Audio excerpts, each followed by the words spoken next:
with an accuracy limitation of at least 1%. You have 4 different examples here. You have an analytical balance that has a readability of 5 decimal places.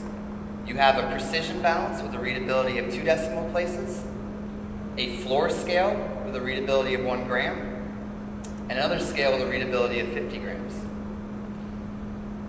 From this selection of groups here, not all these devices are going to be able to give you the accuracy. The floor scale here, the third instrument, even though it has a readability of 1 gram, you're not going to be able to achieve an accuracy of plus or minus 1% on that instrument. We'll go over the reasons why here in a few slides. And so today what I want to accomplish is to ensure that everybody in the room understands what uncertainty of measurement implies, the environmental factors and the actual specifications of what entails the uncertainty of measurement, how you can document the uncertainty of measurement, and how you can ensure that every device that you're utilizing in your facility is the correct device for your particular application. Another part of the life cycle process is installation by a technician. A professional installation and qualification ensures that the measurement on that instrument that you're going to be starting to use is as accurate as possible from the get-go. It also involves training of that instrument to ensure that the end users know how to weigh correctly on that instrument and the environmental factors that can affect that particular instrument. This is an example of a calibration certificate. Now, the determination of measurement of uncertainty sometimes can be performed in the lab by end users, but is more done for routine testing purposes. The uncertainty of measurement should be actually calculated by a technician who will perform all the necessary tests in order to ensure that the full uncertainty of measurement is established. This will ensure that the device is not only calibrated appropriately, but that it's the correct device for the particular application that we're trying to achieve. The last part of the life cycle of weighing instrumentation is routine operation or routine testing. So, depending on what sort of regulations that you're trying to abide by and be in compliance in, will allow you to know what type of routine testing that you need to do in your particular facility. With good weighing practice, this is based off of risk assessment, meaning that depending on the risk of your application, which is not only involving the actual regulatory compliance you need to achieve, but also the particular risk of that application for your facility, whether it involves how much potential loss of revenue can be occurred to your company, if there's any sort of potential risk to end users who consume the products that you're trying to manufacture, etc. So it's important to establish an actual scientific rationale as to why you're doing the routine testing that you're performing. This isn't always the same for every single instrument. If you're working in a quality assurance lab that is weighing small amounts of sample, or APIs, which would be for a pharmaceutical company, you might not have the same type of routine testing as if you're in an industrial application where you're weighing on floor scales. And by minimizing the risk and costs of the actual application that you're trying to achieve, you'll ensure that every time that you place a sample on that instrument, you're getting as accurate and as repeatable results as possible. And again, as importantly, that you're in compliance with whatever regulations you need to follow. So what we're going to do here is we're going to talk about the actual measurement uncertainty of weighing devices. So what exactly is it? Measurement uncertainty is a parameter that describes the dispersion of the quantity values that is assigned to a scale. So what exactly does that mean? It takes into account that under any circumstance, no measurement is perfect, meaning that again, what you see on that instrument is not always what you get. The measurement uncertainty also indicates how accurate the measured value is, how close to it is to the destination of what you're trying to achieve. If you're weighing 1 milligram on a 4-place balance, is it indeed 1 milligram? Or is the measurement uncertainty so high that it's actually not indeed where you need to be for your particular application? This is part of ISO, good laboratory practice, good manufacturing practice, and under USP requirements as well. So not only does the accuracy of the measurements that you're recording need to be checked during an inspection, but it also needs to be documented.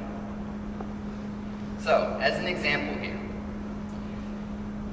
this particular client would like to formulate 100 kilograms of a fragrance in a drum of a weight of 20 kg, and are using all of these different ingredients in order to achieve that. Well, let's look at this one ingredient here, 0.5%. Would you be able to weigh all of these ingredients on the same particular scale or instrument? Each component of this has to be under the accuracy limitation of plus or minus 1%. So which scale would be able to accomplish this? For this particular application, you're looking at 500 grams of sample for 0.5% for this particular fragrance.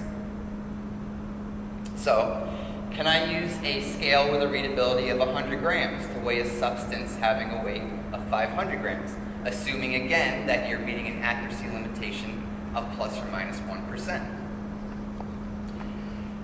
If you're weighing 500 grams here and you're trying to achieve an accuracy of plus or minus 1%, you're looking at plus or minus 5 grams. So for this particular application, this scale would not be able to be used. However, for all the other ingredients that you saw on the prior slide, this would be an appropriate scale. It's very common practice in my experience to see people weighing this low on the same instrument, because they assume that if the other ingredients aren't meeting that type of accuracy limitation, that they can just use the same instrument for such a small sample. In reality, that's not the case. So, does accuracy equal readability? Do I need to use a scale with a higher readability, such as 10 grams or even 1 gram for that particular example of 500 grams? So you have the readability of these instruments here, and every time that you go from the left to the right, you're increasing your readability by a factor of 10. But what about the accuracy of that instrument?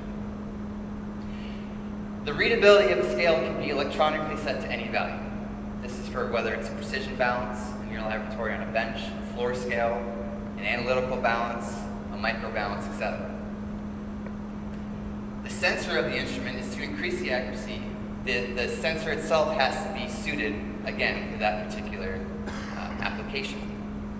There's two commonly used weigh cells that you'll see on the market. The EMFR weigh cell, which again is the electromagnetic forced compensation weigh cell, or strain gauge weigh cells. The accuracy of a scale is expressed by its measurement uncertainty. Now, you don't know what the measurement uncertainty is of your instrument without actually being able to test it, or again, having a technician test it for you. So a scale is accurate, or a balance is accurate, if it satisfies the requirements of the user being those of you in the room here today. So in other words, the measurement uncertainty of that particular balance has to be less than the process tolerance, or as I said prior, the accuracy limitation that you're trying to achieve. So, to take a look here, if you're trying to achieve this process tolerance between these two red lines, and your measurement uncertainty up here is this green bar right here, this falls within your process tolerance. You might have another scale where you find your measurement uncertainty actually is right at the limits. Now, do you want to weigh right at the limits of your process tolerance? Probably not. And the reason why is because environmental factors such as electrostatic forces, vibrations, airflow, even changes in temperature and humidity can all cause that particular uncertainty to be increased given the environment or the time of day or the time of the year. We're here in Syracuse, New York right now. As you guys all know, when it gets the winter time, it gets extremely cold. The air gets very dry. Once the relative humidity drops below 40%, the chance of static forces to be generated greatly increases, and the ability to dissipate that static greatly decreases. Whereas in the summer months, when it's more warmer and humid, you don't have as much risk of static. So if you do a measurement uncertainty test and establish it, let's say, in the month of June, and you have your uncertainty falling right within your process tolerance, do you think that you're going to be able to have that same measurement uncertainty in the months of December or January or February when it's very cold and dry? Probably not. And if you find that your measurement uncertainty is outside of your process tolerance, then you're not in compliance by using that instrument for that particular application. So accuracy means that the measurement uncertainty, again, of your weighing results is not only less than or equal to, but it's less than the actual process tolerance of what you're trying to achieve.